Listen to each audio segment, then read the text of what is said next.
បាទជំរាបសួរអ្នកទាំងអស់គ្នាអញ្ចឹងនេះជាវីដេអូបន្ទាប់ដែលយើងនឹងជែកគ្នាបាទសិក្សាជាមួយគ្នាតាក់ទងទៅនឹងយើងហៅថាទ្រឹស្ដីសញ្ញាសង្គមបាទអង់គ្លេសយើងហៅថា social contract theory ណាវាជាទ្រឹស្ដីមួយដ៏សំខាន់នៅក្នុងជារដ្ឋបាលសាធារណៈអូខេអញ្ចឹងថាតើអ្វីទៅជាទ្រឹស្ដីកិច្ចសន្យាសង្គមបាទអ្វីទៅជាទ្រឹស្ដីកិច្ចសន្យាសង្គមហ្នឹងអញ្ចឹងទ្រឹស្ដីកិច្ចសន្យាសង្គមហ្នឹងគឺវាសំដៅទៅលើទ្រឹស្ដីមួយបាទដែលជាទូទៅគឺគេផ្ដោតទៅលើការគ្រប់គ្រងសង្គមមួយណាបាទដែលទ្រឹស្ដីហ្នឹងគេផ្ដោតទៅលើថាតើរដ្ឋវាកកើតឡើងដោយបែបណាហើយប្រជាពលរដ្ឋរស់នៅសង្គមមួយហ្នឹងគាត់មានសិទ្ធិសេរីភាពហើយត្រូវបានគេគ្រប់គ្រងដឹកនាំដោយរបៀបណាបាទអញ្ចឹងទ្រឹស្ដីកិច្ចសន្យាសង្គមនេះបាទជាទិដ្ឋភាពទូទៅគឺគេចង់សំដៅទៅលើថាជាទូទៅមនុស្សបាទមនុស្សរស់នៅក្នុងសង្គមមួយឬក៏រស់នៅក្នុងរដ្ឋមួយហ្នឹងគឺវាមានលក្ខណៈជាការរស់នៅបែបធម្មជាតិបាទរស់នៅបែបធម្មជាតិហើយការរស់នៅផងមនុស្សហ្នឹងគឺវាអត់មានរដ្ឋាភិបាលអត់មានអាជ្ញាធរអត់មានអ្នកគ្រប់គ្រងអីទេបាទហើយក៏វាអត់មានច្បាប់ដែរបាទវាអត់មានច្បាប់ដើម្បីគ្រប់គ្រងទៅដល់មនុស្សទាំងអស់នោះទេបាទមនុស្សដែលរស់នៅក្នុងសង្គមហ្នឹងទេក៏ប៉ុន្តែការរស់នៅរបស់មនុស្សបែបធម្មជាតិហ្នឹងទៅតាមច្បាប់ធម្មជាតិហ្នឹងគឺពួកគាត់ជួបការលំបាកបាទជួបផលវិបាកការលំបាកអីផ្សេងៗការជិះជាន់ការសង្កត់សង្កិនផ្សេងពីមនុស្សគ្នាឯងបាទនៅក្នុងសង្គមហ្នឹងបាទនៅក្នុងសង្គមហ្នឹងគឺវាមាននៅការរំលោភបំពានការជិះជាន់ការធ្វើបាបគ្នាទៅវិញទៅមកហ្នឹងណាចឹងដើម្បីកុំឲ្យមានការលំបាកការធ្វើបាបជិះជាន់បាទពីគ្នាទៅវិញទៅមកហ្នឹងមនុស្សនៅក្នុងសង្គមហ្នឹងគាត់ក៏បានព្រមព្រៀងគ្នាបាទគាត់ក៏បានព្រមព្រៀងគ្នាចុះកិច្ចសន្យាបាទចុះកិច្ចសន្យាដែលយើងហៅថាកិច្ចសន្យាសង្គមចំនួន2ធំបាទបាទអញ្ចឹងនៅក្នុងកិច្ចសន្យាសង្គមហ្នឹងគឺទិដ្ឋភាពគឺអញ្ចឹងគឺមនុស្សដែលរស់នៅសង្គមហ្នឹងគឺគាត់គិតថាដើម្បីកុំឲ្យមាននៅការជិះជាន់ការកេងប្រវ័ញ្ចការធ្វើបាបធ្វើទុកបុកម្នេញហ្នឹងគឺគាត់ចុះកិច្ចសន្យាពីរហ្នឹងបាទទី1បាទគឺតកតងទៅនឹងយើងហៅថា Pactum Unionis បាទហើយទី2គឺ Pactum Subjectionis បាទនេះជាពាក្យបច្ចេកទេសណាកិច្ចសញ្ញាពីរហ្នឹងដែលមនុស្សរស់នៅក្នុងសង្គមគាត់បានព្រមព្រៀងគ្នាចុះកិច្ចសន្យាហ្នឹងបាទយើងទី1នេះបាទ Pactum Unionis ហ្នឹងគេចង់សំដៅទៅលើអីគេបាទយ៉ាងហ្នឹងយើងហៅថាជាការការពារជីវិតនិងការការពារទ្រព្យសម្បត្តិណាបាទអញ្ចឹងPactum Unionis ហ្នឹងគឺប្រជាពលរដ្ឋបាទមនុស្សនៅក្នុងសង្គមហ្នឹងគឺគាត់ចង់បាននៅការការពារនៅអាយុជីវិតរបស់គាត់ក៏ដូចជាទ្រព្យសម្បត្តិរបស់គាត់ដែរបាទជាលទ្ធផលនៃការចុះកិច្ចសន្យាសង្គម Pactum Unionis ហ្នឹងគឺសង្គមមួយគឺត្រូវបានបង្កើតឡើងបាទសង្គមមួយត្រូវបានបង្កើតឡើងដែលប្រជាពលរដ្ឋបាទរស់នៅក្នុងសង្គមទាំងអស់ហ្នឹងគឺចាប់ផ្ដើមគោរពគ្នាទៅវិញទៅមកបាទគោរពគ្នាទៅវិញទៅមកហើយរស់នៅប្រកបដោយសន្តិភាពរស់នៅប្រកបដោយយើងហៅថាភាពសុខដុមរមនាបាទភាពសុខដុមរមនាហ្នឹងអញ្ចឹងចុះកិច្ចសន្យាគឺព្រមព្រៀងគ្នាអញ្ចឹងបាទគឺត្រូវតែរស់នៅប្រកបដោយសុខសន្តិភាពហើយគោរពគ្នាទៅវិញទៅមកបាទមានសុខដុមរមនាជាពលរដ្ឋរស់នៅក្នុងសង្គមហ្នឹងបាទទី2គឺ Pactum Subjectionis ហ្នឹងបាទថាតើវាចង់សំដៅទៅលើអីគេអញ្ចឹងនឹងសំដៅទៅលើការគោរព ទៅដល់រដ្ឋាភិបាលឬក៏អ្នកដឹកនាំឬក៏អាជ្ញាធរផ្សេងៗហ្នឹងហើយនឹងការលះបង់សេរីភាពនិងសិទ្ធិអាចជាសិទ្ធិទាំងស្រុងឬក៏សិទ្ធិមួយផ្នែកបាទហ្នឹងជាកិច្ចសន្យាទី2ដែលមនុស្សរស់នៅក្នុងសង្គមគាត់បានព្រមព្រៀងគ្នាបាទអញ្ចឹងនៅក្នុងកិច្ចសន្យាទី2ហ្នឹងជាទូទៅគឺបានន័យថាប្រជាពលរដ្ឋនៅក្នុងសង្គមមួយហ្នឹងបាទគឺគាត់ឯកភាពគ្នាគាត់ព្រមព្រៀងគ្នាហើយគាត់សន្យាបាទគាត់សន្យាថានឹងគោរពទៅដល់រដ្ឋាភិបាលនឹងគោរពទៅដល់អាជ្ញាធរហើយគាត់បាទគាត់លះបង់នៅសិទ្ធិសេរីភាពរបស់គាត់ណានឹងអាចលះបង់មួយផ្នែកឬក៏លះបង់ទាំងស្រុងបាទយើងលះបង់សិទ្ធិសេរីភាពរបស់គាត់នឹងទៅឲ្យនរណាគឺទៅឲ្យអាជ្ញាធរបាទទៅឲ្យអាជ្ញាធរហើយអាជ្ញាធរគឺគាត់ទទួលបាននៅអំណាចដែលប្រជាពលរដ្ឋលះបង់ឲ្យមុនហ្នឹងនៅក្នុងសង្គមមួយហ្នឹងអញ្ចឹងទៅអាជ្ញាធរគាត់ទូនីតិប៉ុនគាត់បាទសមត្ថកិច្ចប៉ុនគាត់គឺគាត់ធានានៅការគាំពៀទៅដល់អាយុជីវិតរបស់ប្រជាពលរដ្ឋទាំងអស់នៅក្នុងសង្គមហ្នឹងបាទត្រូវធានានៅការគាំពៀការការពារទៅដល់អាយុជីវិតក៏ដូចជាទ្រព្យសម្បត្តិបាទហើយនឹងសេរីភាពផងដែរបាទអញ្ចឹង3ចំណុចសំខាន់ហ្នឹងគឺដែលជារដ្ឋាភិបាលជាកិច្ចការងារដែលត្រូវតែធ្វើបាទក្រោយពីប្រជាពលរដ្ឋនៅក្នុងសង្គមមួយហ្នឹងដែលគេបានព្រមព្រៀងគ្នាយើងហៅថារំលែកអំណាចបាទបកគោលអំណាចទៅឲ្យរដ្ឋាភិបាលហើយយករដ្ឋាភិបាលបានអំណាចហ្នឹងគឺដើម្បីយកទៅធានានៅកិច្ចការធំៗ3បាទគឺ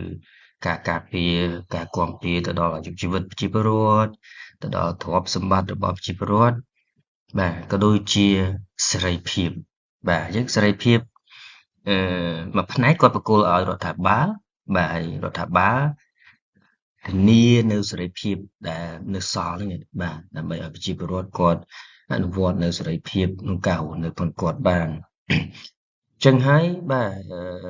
ប្រជាពលរដ្ឋទាំងអស់ហ្នឹងគឺគាត់បានព្រមព្រៀងគ្នាបង្កើតនៅសង្គមយើងហៅថាសង្គមសមូហភាពមួយបាទរស់នៅជាសមូហភាពរស់នៅក្នុងនាមជាពលរដ្ឋក្នុងសង្គមហ្នឹងហើយយើងហៅថាផ្ដល់ប្រយោជន៍ឲ្យគ្នាទៅវិញទៅមកបាទហើយគោរពសិទ្ធិសេរីភាពឲ្យគ្នាទៅវិញទៅមកបាទគោរពសិទ្ធិឲ្យគ្នាទៅវិញទៅមកនៅក្នុងរដ្ឋហ្នឹងបាទហើយជាទូទៅគឺរដ្ឋាភិបាលក៏អាជ្ញាធរគាត់ទទួលបានអំណាចហ្នឹងឯងបាទទទួលបានអំណាចដើម្បីគ្រប់គ្រងដឹកនាំនៅក្នុងសង្គមហ្នឹងដែលធានាថាកិច្ចសន្យាដែលប្រជាពលរដ្ឋបានព្រមព្រៀងរួមគ្នាហ្នឹងបាទអនុវត្តកិច្ចសន្យាហ្នឹងហើយជាទូទៅបាទជាទូទៅគឺប្រជាពលរដ្ឋគាត់ត្រូវតែស្ថិតនៅក្រោមច្បាប់ដែលរដ្ឋាភិបាលឬក៏អាជ្ញាធរដែលគេបង្កើតមកក្នុងការគ្រប់គ្រងសង្គមហ្នឹងបាទយើងប្រជាពលរដ្ឋទាំងអស់នៅក្នុងសង្គមហ្នឹងគឺបានព្រមព្រៀងគ្នាតែគាត់នឹងអនុលោមតាមនិងគោរពតាមច្បាប់រួមមួយសម្រាប់សង្គមហ្នឹងហើយរដ្ឋាភិបាលគឺគាត់បង្កើតនៅយន្តការផ្សេងបាទគាត់មានអំណាចក្នុងការបង្កើតយន្តការផ្សេងដើម្បីធ្វើឲ្យកិច្ចសន្យាសង្គមដែលបានព្រមព្រៀងគ្នាហ្នឹងវាអនុវត្តទៅឲ្យមានប្រសិទ្ធភាពបាទគឺគាត់បង្កើតយន្តការក្នុងការអនុវត្តនៅកិច្ចសន្យាសង្គមអស់គ្នានៅក្នុងប្រទេសមួយឬក៏សង្គមមួយហ្នឹងបាទជាទូទៅគឺវាមានកិច្ចសន្យាធំៗពីរហ្នឹងណាបាទអូខេអញ្ចឹងឥឡូវយើងមើលតកតទៅនឹងទ្រឹស្ដីកិច្ចសន្យាសង្គមរបស់ Thomas Hobbes បាទអញ្ចឹងទូទៅមានអ្នកប្រាជ្ញបាទឬក៏យើងហៅថាទស្សនវិទូ3ធំណាដែលគាត់បាននិយាយបាទទ្រឹស្ដីរបស់គាត់ហ្នឹងគឺនិយាយតកតទៅនឹងទ្រឹស្ដីកិច្ចសន្យាសង្គមឥឡូវពេលនេះយើងទៅជែកតែទ្រឹស្ដីរបស់ Thomas Hobbes បានហើយបាទយើងមានអ្នកប្រាជ្ញដ៏ល្បីលើសកលលោកពីររូបទៀតប៉ុន្តែនឹងយើងទុកជជែកគ្នានៅវីដេអូបន្តទៀតណាឥឡូវយើងបដោតតែទៅលើទ្រឹស្ដីកិច្ចសន្យាសង្គមរបស់ Thomas Hobbes បាទ អញ្ចឹងThomas Hope បាទគាត់ទ្រឹស្ដីរបស់គាត់ហ្នឹងគឺយើងឃើញថាគាត់ផ្ដោតទៅលើចំណុចមួយចំនួនតទៅនឹងកិច្ចសន្យាសង្គមហ្នឹងបាទគឺគាត់ផ្ដោតទៅលើយើងហៅថាទី1គឺសេចក្តីភ័យខ្លាចទី2គឺភាពអាត្មានិយមទី3គឺកណ្ដែងកណ្ដោតបាទតើ3ចំណុចធំៗហ្នឹងThomas Hope គាត់ចង់សង្កត់ធ្ងន់ទៅលើអីគេបាទអញ្ចឹងជាទូទៅបាទបើតាមទស្សនៈឬក៏ទស្សនៈរបស់ Thomas Hope ហ្នឹងគាត់ថាជាទូទៅនៅពេលដែលអត់ទាន់មានកិច្ចសន្យាសង្គមដែលប្រជាពលរដ្ឋនៅក្នុងសង្គមនឹងបានព្រមព្រៀងគ្នាគឺបាទជីវិតរស់នៅបាទក្នុងការរស់នៅរបស់ប្រជាពលរដ្ឋក្នុងសង្គមហ្នឹងគឺវាពោរពេញទៅដោយសេចក្តីភ័យខ្លាចបាទក្នុងការរស់នៅគឺវាពោរពេញទៅដោយសេចក្តីភ័យខ្លាចហើយមនុស្សនៅក្នុងសង្គមគឺវាមានភាពអាត្មានិយមបាទវាមានភាពអាត្មានិយមគិតតែប្រយោជន៍ខ្លួនឯងគិតតែប្រយោជន៍គ្រួសារគិតតែប្រយោជន៍បព្វពួកអីទៅនៅក្នុងសង្គមហ្នឹងគឺវាពោរពេញទៅដោយភាពអាត្មានិយមបាទហើយមួយទៀតគឺ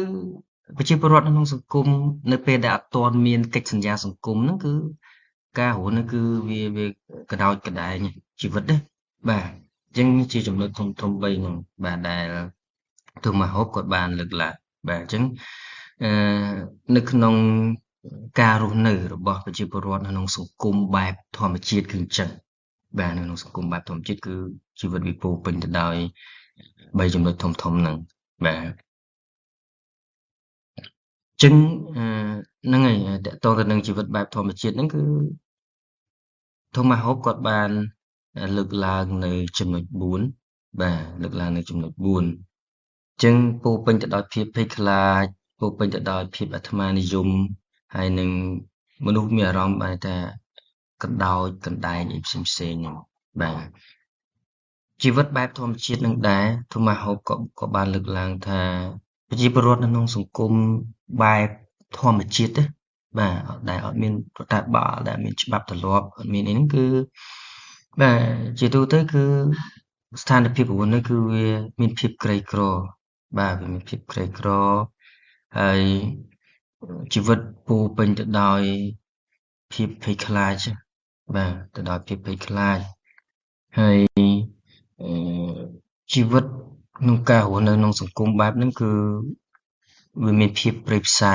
បាទមានការសម្លាប់រង្គាលមានការធ្វើទុកបុកម្នេញការប្រើអំពើហិង្សាផ្សេងៗជាដើមដោយសារវាអត់មានរដ្ឋាភិបាលជាអ្នកគ្រប់គ្រងដោយសារវាអត់មានច្បាប់ក្នុងការយកទៅអនុវត្តនៅក្នុងសង្គមបែបហ្នឹងបាទហើយមួយទៀតដែរគឺ Thomas Hope គាត់លើកឡើងថាជីវិតរបស់មនុស្សនៅក្នុងសង្គមដែលអត់ទាន់មានកិច្ចសន្យាសង្គមហ្នឹង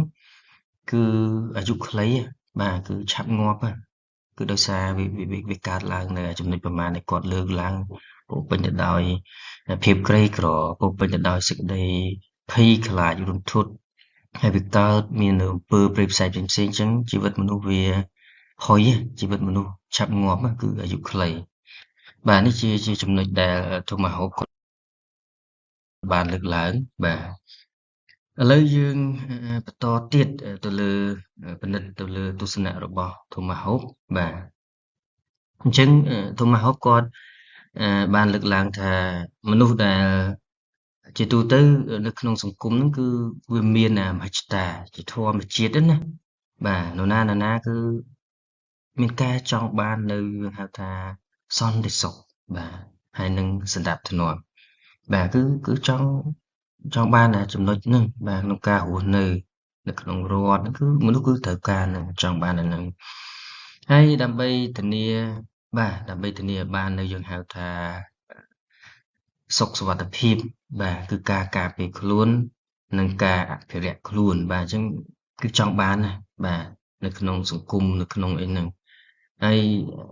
អត់ចង់ជួបនៅយើងហៅថាការរំលោភបំពានការបៀតបៀនដែលនាំឲ្យមហន្តរាយនាំឲ្យមានភាពឈឺចាប់អីផ្សេងៗនឹងការរំលោភបំពានអីផ្សេងៗហ្នឹងគឺជាទូទៅនរណាក៏អត់ចង់បានដែរបាទអត់ចង់បានដែរម្ល៉េះហើយបាទThomas Hopeគាត់ថាអញ្ចឹងមនុស្សនៅក្នុងសង្គមហ្នឹងគឺ បានព្រមព្រៀងគ្នាបង្កើតនៅកិច្ចសន្យាសង្គមនឹងបាទកិច្ចសន្យាសង្គមនឹងហើយក៏បានដើម្បីធានាបាននៅចំណុចពីរសំខាន់ហ្នឹងអញ្ចឹងមនុស្សក៏បានយើងហៅថាស្ម័គ្រចិត្តបាទស្ម័គ្រចិត្តដោយឆន្ទៈដើម្បីរំលែកនៅយើងហៅថាសិទ្ធិហើយនិងសេរីភាព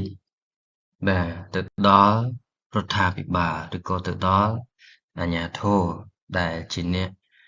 គ្រប់គ្រងសង្គមហ្នឹងគឺតាមរយៈកិច្ចសន្យាសង្គមហ្នឹងបាទតាមរយៈកិច្ចសន្យាសង្គមហ្នឹងបាទហើយហ្នឹងហើយជាទូទៅគឺគាត់បកគោលសិទ្ធិសេរីភាពទៅដល់រដ្ឋាភិបាលឬក៏អាជ្ញាធរហ្នឹងដែលរដ្ឋាភិបាលឬក៏អាជ្ញាធរហ្នឹងបាទគាត់ជាអ្នកចេញច្បាប់ណាបង្កើតច្បាប់បង្កើតបទបញ្ញត្តិអីមកបាទហើយចេញបញ្ជាដើម្បីឲ្យប្រជាពលរដ្ឋក្នុងសង្គមមួយហ្នឹងគ្រប់តាមច្បាប់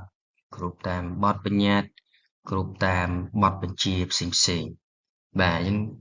ត្រូវតែគ្រប់តាមណាបាទដើម្បីធានាបាននៅយើងហៅថាសន្តិសុខក៏ដូចជាសុវត្ថិភាពផ្សេងៗហ្នឹងអញ្ចឹងរដ្ឋាភិបាលឬក៏អាជ្ញាធរគេមានសិទ្ធិដើម្បីចេញបទបញ្ញត្តិបទបញ្ជាបាទដើម្បីឲ្យប្រជាពលរដ្ឋអនុវត្តតាមណាបាទអនុវត្តតាមហើយជាទូទៅគឺហ្នឹងហើយរដ្ឋាភិបាលហ្នឹងអាជ្ញាធរហ្នឹងគឺគាត់បាទត្រូវមានកាតព្វកិច្ចបាទមានកាតព្វកិច្ចក្នុងការការពារអាយុជីវិតក៏ដូចជាទ្រព្យសម្បត្តិផ្សេងៗរបស់ប្រជាពលរដ្ឋនៅក្នុងសង្គមហ្នឹងបាទនៅក្នុងសង្គមហ្នឹងម្ល៉េះហើយអាការទាំងអស់ហ្នឹងគឺវាឈានទៅរកឲ្យការបង្កើតនៅស្ថាប័នមួយបាទដែលយើងហៅថាស្ថាប័នព្រះមហាក្សត្រឬក៏ស្ថាប័នដឹកនាំណាឋានៈដឹកនាំណាចឹងតាមរយៈកិច្ចព្រមព្រៀងកិច្ចសន្យាសង្គមហ្នឹងគឺវាធ្វើឲ្យមានយើងហៅថាស្ថាប័នព្រះមហាក្សត្រឬក៏អ្នកដឹកនាំចឹងទៅបាទហើយព្រះមហាក្សត្រឬក៏អ្នកដឹកនាំហ្នឹងបាទជាទូទៅពួកគាត់គឺមានអំណាចបាទមានអំណាចពេញលេញមានអំណាចក្នុងដៃដែលវាឈានទៅរកអំណាចផ្ដាច់ការបាទហើយប្រជាពលរដ្ឋបាទប្រជាពលរដ្ឋនៅក្នុងសង្គមមួយហ្នឹងគឺយូរទៅគឺគាត់បែរទៅជាអត់មានសិទ្ធិសេរីភាពអីបាទគាត់អត់មានសិទ្ធិសេរីភាពក្នុងការប្រឆាំងទៅដល់រដ្ឋាភិបាលឬក៏ព្រះមហាក្សត្រដែលមានអំណាចផ្ដាច់ការហ្នឹងទេបាទផ្ដាច់ការហ្នឹងទេម្ល៉េះហើយយើងមើលការគ្រប់គ្រងរដ្ឋបែបបុរាណណាបាទយើងមើលការគ្រប់គ្រងរដ្ឋបែបបុរាណរាប់រយរាប់ពាន់ឆ្នាំមុនហ្នឹងនៅក្នុងប្រវត្តិសាស្ត្រហ្នឹងគឺបាទព្រះរាជាឬក៏ស្ដេចឬក៏បច្ចេកអធិរាជហ្នឹងគឺមានអំណាចពេញដៃហ្មងអំណាចផ្ដាច់ការហ្មងអញ្ចឹងតាមទស្សនៈរបស់ Thomas Hobbes ហ្នឹងគឺអំណាចដែលប្រជាពលរដ្ឋរំលែកទៅឲ្យគោលទៅឲ្យរដ្ឋាភិបាលដឹកនាំហ្នឹងរដ្ឋាភិបាលខ្លះហ្នឹងគឺយកប្រើអំណាចហ្នឹងទៅជាអំណាចផ្ដាច់ការហើយប្រជាពលរដ្ឋបែរទៅជាអត់មានអំណាចអត់មានសិទ្ធិសេរីភាពអីទៅវិញបាទម្ល៉េះហើយទស្សនៈរបស់ Thomas Hobbes ហ្នឹងគឺអ្នកដឹកនាំបាទឬក៏ស្ដេចណាបាទគឺត្រូវតែធ្វើយ៉ាងណាមានកាតព្វកិច្ចការពារពលរដ្ឋរបស់ខ្លួនបាទពលរដ្ឋរបស់ខ្លួនឲ្យស្របទៅនឹងឆន្ទៈរបស់ពួកគាត់ដែលចង់បានហ្នឹងបាទហើយដែលបានព្រមព្រៀងចុះកិច្ចសន្យាសង្គមជាមួយគ្នាហើយបាទចុះកិច្ចសន្យាសង្គមជាមួយគ្នាហើយ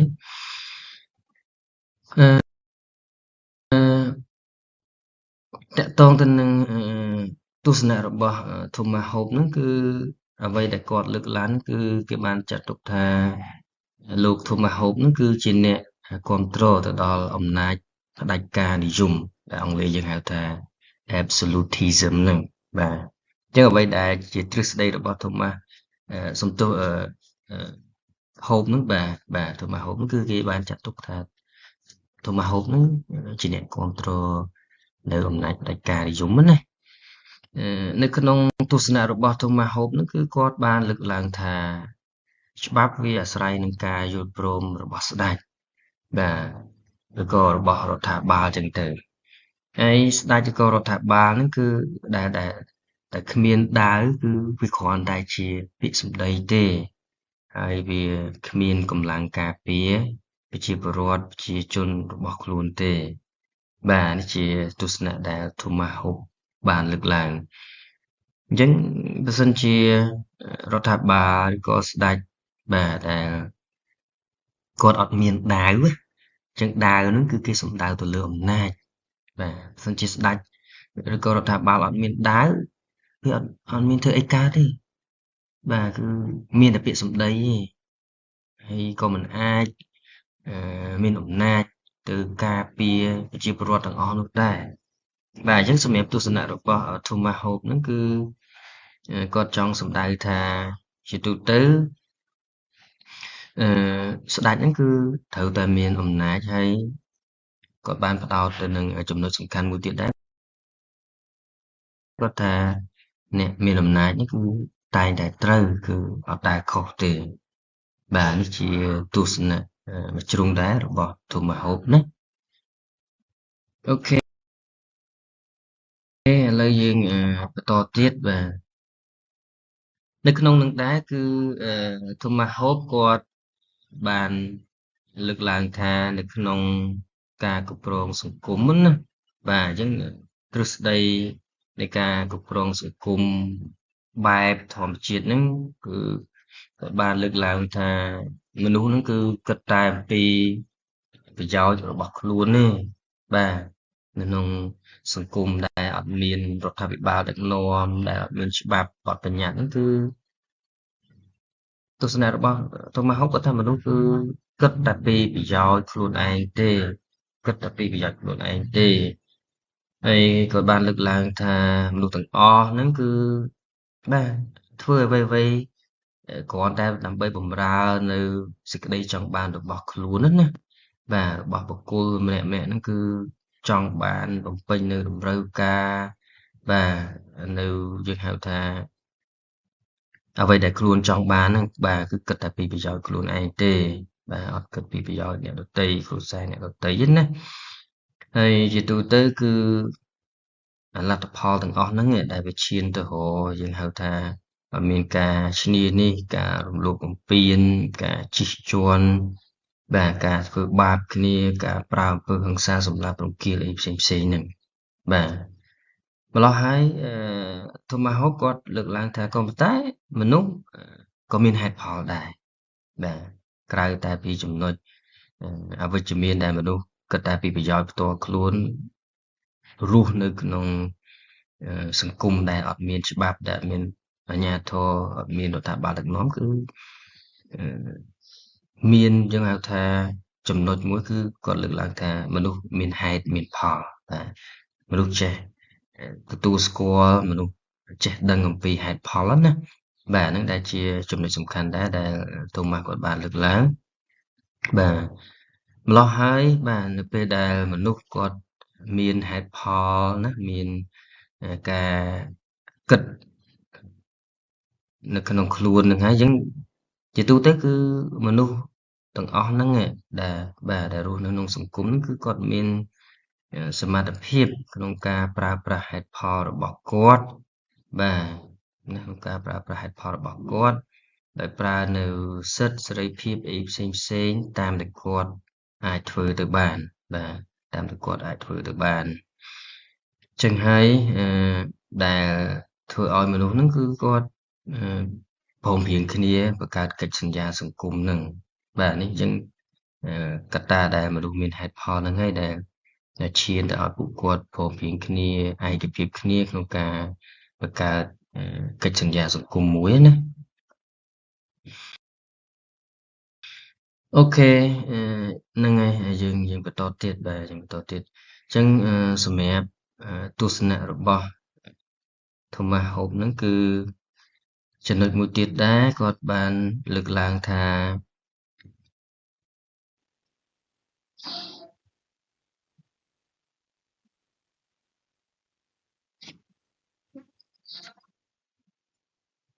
ហ្នឹងហើយសម្រាប់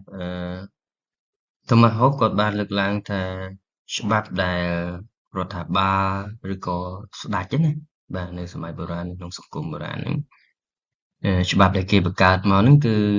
ដើម្បីកំណត់បាទកំណត់នៅព្រំដែននៃសិទ្ធិសេរីភាពធម្មជាតិដែលមនុស្សមាន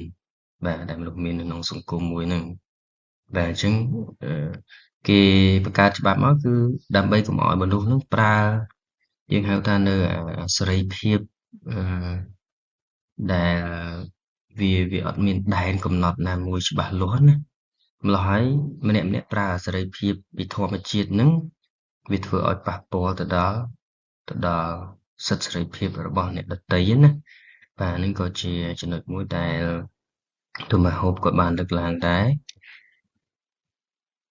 អញ្ចឹងការបង្កើតច្បាប់ដើម្បីកំណត់ព្រំដែននៃសេរីភាពធម្មជាតិរបស់មនុស្សហ្នឹងវាជួយមិនឲ្យមនុស្សក្នុងការប្រើអំពើហិង្សាក្នុងការបៀតបៀនរំលោភបំពានគ្នាទៅវិញទៅមកហើយវាធ្វើឲ្យមនុស្សបែរទៅជាជួយគ្នាទៅវិញទៅមកបាទគឺជួយគ្នាទៅវិញទៅមករួមដៃគ្នាដើម្បីយើងហៅថាការពារប្រយោជន៍រួមប្រយោជន៍សមូហភាពហើយប្រឆាំងទៅនឹងបុគ្គលផ្សេងៗនៅក្នុងសង្គមដែលប្រើសេរីភាពធម្មជាតិរបស់ខ្លួនរំលោភទៅដល់សេរីភាពរបស់អ្នកដទៃហ្នឹងបាទអញ្ចឹងនេះជាយើងហៅថាកិច្ចសន្យាសង្គមមួយតាមរយៈកិច្ចសន្យាសង្គមហ្នឹងគឺមនុស្សបានព្រមព្រៀងគ្នាបាទបង្កើតជាច្បាប់ជាបទបញ្ញត្តិផ្សេងៗដែលច្បាប់បទបញ្ញត្តិហ្នឹងគឺវាមិនអោយមនុស្សធ្វើការយើងហៅថាប្រើសិទ្ធិសេរីភាពធម្មជាតិរបស់ខ្លួនដើម្បីរំលោភបំពានទៅដល់អ្នកដទៃបាទហើយវាជួយឲ្យមនុស្សក្នុងសង្គមមួយហ្នឹងបាទសុខគ្នាធ្វើការរួមគ្នាក្នុងការជួយគ្នាទៅវិញទៅមកវិញបាទជួយការពារគ្នាទៅវិញទៅមកមនុស្សក្នុងសង្គមហ្នឹងហើយប្រឆាំងទៅនឹងមនុស្សដែលប្រើសេរីភាពធម្មជាតិក្នុងការបៀតបៀនអ្នកដទៃធ្វើបាបអ្នកដទៃណាបាទហើយជាទូទៅTomahawk ក៏គាត់បានលើកឡើងដែរបាទគាត់បានលើកឡើងថាអញ្ចឹងតាមរយៈការរួបរวมគ្នាសុខស្រួលគ្នានៅក្នុងសង្គមបាទតាមរយៈកិច្ចសន្យាសង្គមហ្នឹងគឺវាបានបង្កើតឡើងយើងហៅថានៅសណ្ដាប់ធ្នាប់សាធារណៈសង្គមមួយបាទបានបង្កើតឲ្យមាននៅសណ្ដាប់ធ្នាប់សង្គមបាទហើយម្ល៉េះហើយនៅពេលដែលសណ្ដាប់ធ្នាប់សង្គមកើតឡើងគឺមនុស្សចាប់ផ្ដើមរស់នៅរួមសុខរួមទុក្ខជាមួយគ្នាណាបាទTomahawk ក៏គាត់ផ្ដោតទៅលើចំណុចសំខាន់4បាទទី1គឺបុគ្គលនិយមសម្ភារៈនិយមសកម្មភាពដែលនាំមកនូវសុភមង្គលនិងសុខុមាលភាពហើយនឹងការលើកលែងទោសបាទអញ្ចឹងទ្រឹស្ដីរបស់ Tomahawk នោះគឺគាត់ក៏ផ្ដោតទៅនឹងចំណុចសំខាន់4នឹងដែរបាទតាមរយៈយើងហៅថាការបង្កើតឲ្យមានកិច្ចសន្យាសង្គមណាបង្កើតសុខស្រួលគ្នាឲ្យមានរដ្ឋាភិបាលក្នុងការគ្រប់គ្រងដឹកនាំសង្គមហើយឬក៏ស្ដេចអញ្ចឹងណាហ្នឹងសម័យបុរាណគេប្រើពាក្យថាស្ដេចឬក៏ព្រះចៅអធិរាជអីចឹងទៅបាទអញ្ចឹងនៅក្នុងហ្នឹងគឺវាបង្ហាញនៅចំណុចសំខាន់4បាទទី1គឺបុគ្គលនិយមហ្នឹងបាទទី2គឺបុគ្គលនិយមបានន័យថាគឺត្រូវតែការពារប្រយោជន៍បុគ្គលការពារសេចក្តីថ្លៃថ្នូរអាយុជីវិតរបស់បុគ្គលបាទសម្ភារៈនិយមហ្នឹងគឺមិនសំដៅទៅលើសម្ភារៈនិយមដូចយើងប្រើក្នុងពេលបច្ចុប្បន្នហ្នឹងទេគឺបានន័យថាជាការការពារនៅទ្រព្យសម្បត្តិរបស់ប្រជាពលរដ្ឋនៅក្នុងសង្គមហ្នឹងឯងបាទទ្រព្យសម្បត្តិផ្សេងទី3គឺបាទសកម្មភាពផ្សេងដែលធ្វើឲ្យប្រជាពលរដ្ឋរស់នៅប្រកបដោយសុខសុភមង្គលបាទសុខដុមរមនាក៏ដូចជាមានសុខុមាលភាពបាទនៅក្នុងសង្គមទាំងមូលនឹងទី3គឺការលើកលែងទោសបាទការលើកលែងទោសអញ្ចឹងនេះជាសេចក្តីសង្ខេបខ្លីៗត្រួសតាក់ទងទៅនឹង យើងហៅថាទ្រឹស្ដីនៃកិច្ចសន្យាសង្គមរបស់ Thomas Hobbes ហើយដូចលោកគ្រូបានលើកឡើងនៅខាងមុនហ្នឹងអញ្ចឹងគឺយើងមានអ្នកប្រាជ្ញពីររូបសំខាន់ទៀតក៏គាត់និយាយអំពីទ្រឹស្ដីកិច្ចសន្យាសង្គមដែរដូចជាទស្សនវិទូឈ្មោះសង់សាក់រូសូបាទហើយនឹងទស្សនវិទូដ៏ល្បីមួយដែរគឺគាត់ឈ្មោះ John Locke បាទអញ្ចឹងអានេះគ្រាន់តែយើងបដោតទៅនឹងទស្សនវិជ្ជាទូទៅខ្លះៗនៃទ្រឹស្ដីកិច្ចសន្យាសង្គមរបស់ Thomas Hobbes បាទអញ្ចឹងលោកគ្រូមានតែប៉ុណ្្នឹងទេសម្រាប់វីដេអូខ្លីនេះបាទអរគុណច្រើន